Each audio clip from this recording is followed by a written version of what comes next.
ಅದು ಧರ್ಮ ದೇವರು ದೇಶ. ಅದಕ್ಕೆ ನಾವು ಒಂದೊಂದು ವಿಚಾರಗಳನ್ನು ಹೋಗೋಣ. ಆ 10 ನಿಮಿಷದಲ್ಲಿ ನಾನು ಮುಗಿಸ್ತೇನೆ. ನನಗೆ ಇಲ್ಲೊಂದು ಕಾರ್ಯಕ್ರಮ ಇದೆ. ದಾಸರು ಒಂದು ಯೋಚನೆ ಮಾಡ್ತಾರೆ.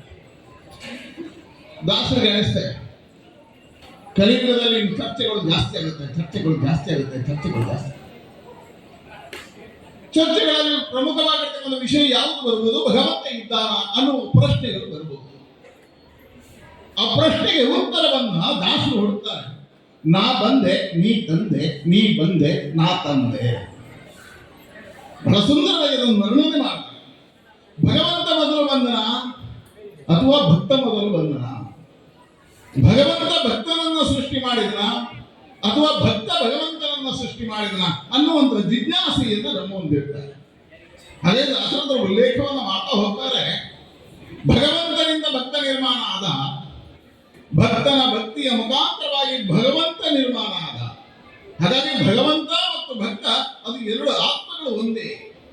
ಭಗವಂತನನ್ನು ಎಲ್ಲಿ ನೀವು ಕಾಣ್ತೀವಿ ಅಂತ ಹೇಳಿದ್ರೆ ನಮ್ಮ ಭಕ್ತಿಯ ಆಧಾರದಲ್ಲಿ ಕಾಣ್ತೀವಿ. ಅನೇಕ ದಾಸರು ಬರೀತಾರೆ, ಮಲಗಿ ಪರಮಾದರದಿ ಕುಳಿತು ಪಾಡಲು ಕುಳಿತರೆ ನಿಲ್ಲುವ, ನಿಂತರೆ ನಲಿವ, ನಲಿದರೆ ಒಲಿವೇ ದಾರಿಗಳಿಂದೋ ಹಾಗೆ ಭಗವಂತ ಹಾಗೆ. ನಾವು ಕುಳಿತು ಹಾಡಿದ್ರೆ ನಾವು ಮಲಗಿ ಹಾಡಿದ್ರೆ ಕುಳಿತಾನೆ, ಕೂತು ಹಾಡಿದ್ರೆ ನಿಲ್ತಾನೆ, ನಿಂತು ಹಾಡಿದ್ರೆ ಕುಣಿತಾನೆ, ಕುಡಿದು ಹಾಡಿದ್ರೆ ಭಗವಂತ ನಮಗೆ ಒಲಿತಾನೆ. ಕಲಿಯುಗದಲ್ಲಿ ಭಗವಂತ ಸುಲಭವಾಗಿ ಒಲಿಯತಕ್ಕಂಥ ಕ್ಷೇತ್ರ ಅದು ದುರ್ಗೆ ಮತ್ತು ಗಣಪತಿ ಅನ್ನತಕ್ಕಂಥ ಉಲ್ಲೇಖವನ್ನ ದಾಸವ. ಹಾಗಾಗಿ ಭಗವಂತನ ಸೃಷ್ಟಿ ಭಕ್ತರಿಂದ, ಭಕ್ತರ ಸೃಷ್ಟಿ ಭಗವಂತರಿಂದ. ಹಾಗಾಗಿ ಭಗವಂತ ಅನ್ನತಕ್ಕಂಥ ಶಕ್ತಿಯನ್ನು ನಾವು ನಂಬ್ತೀವಿ. ಈ ಕರಾವಳಿ ಪ್ರದೇಶದಲ್ಲಿ ಪರಶುರಾಮ ಕ್ಷೇತ್ರದಲ್ಲಿ ನಾವು ಆಗಮ ಶಾಸ್ತ್ರೋಕ್ತವಾಗಿ ಭಗವಂತನನ್ನ ಆರಾಧನೆ ಮಾಡ್ತೀವಿ. ಹಾಗಾಗಿ ಇಲ್ಲಿ ಯಾರ ಪ್ರಮುಖರು ಹೇಳಿದ್ರೆ ಒಬ್ಬ ಶಿಲ್ಪಿ, ಇನ್ನೊಬ್ಬ ತಂತ್ರಿ. ಶಿಲ್ಪಿ ದೇವಾಲಯದ ನಿರ್ಮಾಣಕ್ಕೆ ಪೂರಕವಾಗಿರ್ತಕ್ಕಂಥ ಚಿಂತನೆಗಳನ್ನು ಕೊಡ್ತಾನೆ. ಅಲ್ಲಿರ್ತಕ್ಕಂಥ ಆರಾಧನಾ ಪದ್ಧತಿಗಳನ್ನು ತಂತ್ರಿ ಜೋಡಿಸ್ತಾನೆ.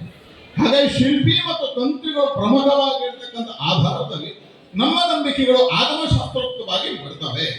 ಹಾಗಾಗಿ ಶಿಲ್ಪಿ ಮತ್ತು ತಂತ್ರಿ ಆಧಾರದಲ್ಲಿ ಜೀರ್ಣೋದ್ಧಾರಕ್ಕೆ ಶಿಲ್ಪಿ ಬೇಕು, ಬ್ರಹ್ಮದರ್ಶಿಗಳಿಗೆ ತಂತ್ರಿ ಬೇಕು. ಈ ಎರಡೂ ಸಂಬಂಧಗಳು ಹಾಗೆ ಬದ್ಧ ಮತ್ತು ಭಗವಂತನ ಸಂಬಂಧಗಳಿದ್ದಾವೆ. ಹಾಗಾಗಿ ಎಲ್ಲಿರ್ತಕ್ಕಂಥ ಭಗವಂತ ಅನ್ನತಕ್ಕಂಥ ನಂಬಿಕೆ ಇದೆಯಲ್ಲ, ಅದು ಪ್ರಕೃತಿಯ ಆರಾಧನೆಯ ಜೊತೆಗೆ ಹಿರಿಯರು ನಂಬಿಕೊಂಡು ಬಂದರು.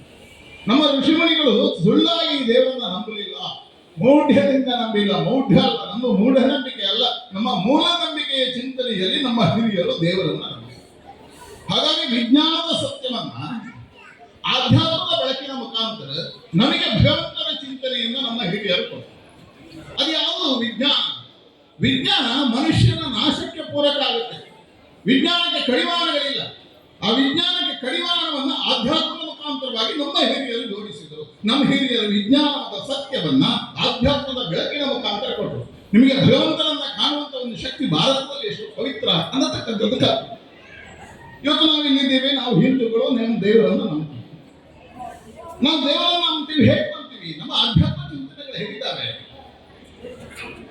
ನಾವು ಪದ್ಮಾಸನ ಹಾಕ್ತೀವಿ, ಮುದ್ರೆಯನ್ನು ಮಾಡ್ತೀವಿ, ಕಣ್ಣು ಮುಚ್ಚಿ ಭಗವಂತನನ್ನ ಕಾಣ್ತೀವಿ. ನಾವು ಬೆಳಗ್ಗೆ ದೇವರ ಎದುರು ಕೂತು ಆ ಕಣ್ಣು ಮುಚ್ಚಿ ಭಗವಂತನನ್ನ ಕಾಣತಕ್ಕಂಥದ್ದು ಭಾರತದಲ್ಲಿ ಮಾತ್ರ ಸಾಧ್ಯ. ಹಾಗಾಗಿ ನೀವು ಎಲ್ಲಾದರೂ ಕಣ್ಣು ಮುಚ್ಚಿ ದೇವರನ್ನ ಕಾಣುವ ದೇಶ ಅದು ಭಾರತ ಮಾತ್ರ. ಅದು ಹಿಂದೂ ಧರ್ಮದಲ್ಲಿ ಮಾತ್ರ ಸಾಧ್ಯ. ಅದೇ ನೀವು ಅಮೆರಿಕದಲ್ಲಿ ಹೋಗಿ ಕಣ್ಣು ಮುಚ್ಚಿ ಭಗವಂತನನ್ನ ನೋಡಿ ಹೇಳಿದ್ರೆ ಭಗವಂತನನ್ನ ಕಾಣುವುದಕ್ಕೆ ಅಸಾಧ್ಯ.